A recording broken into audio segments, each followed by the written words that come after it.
L'histoire de la vie d'aujourd'hui s'intitule La théologie du désert. Vous savez, Moïse n'est pas le seul à être passé par le désert dans toute l'histoire biblique. C'est vrai que lui, il y est resté 40 ans, Jésus 40 jours, David quelques années.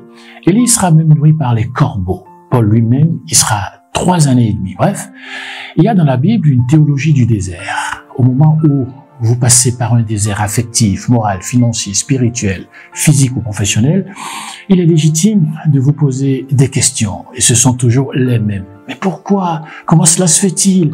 Qu'est-ce que j'ai bien pu faire? Généralement, vous trouverez bien quelques amis de griffe qui auront des réponses toutes faites, vous poussant un peu plus profond dans votre désert.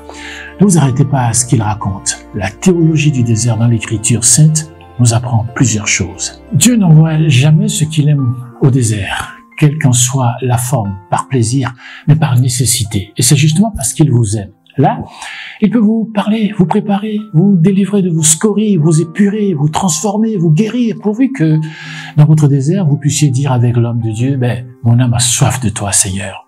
C'est au désert que Jésus a appris la faim. C'est là qu'il a appris la fatigue. C'est là qu'il va apprendre à ne pas écouter sa nature pour se soumettre à Dieu. Avec Dieu dans votre vie, votre désert se transformera en antichambre de la victoire, du succès, de la bénédiction, de l'exaucement, des progrès. Cessez donc de vous inquiéter. Le Dieu qui a voulu nous informer par sa parole que le désert avec lui vaudra toujours mieux que n'importe quoi d'autre. À l'œil sur votre vie, sur vous et travaille en vous.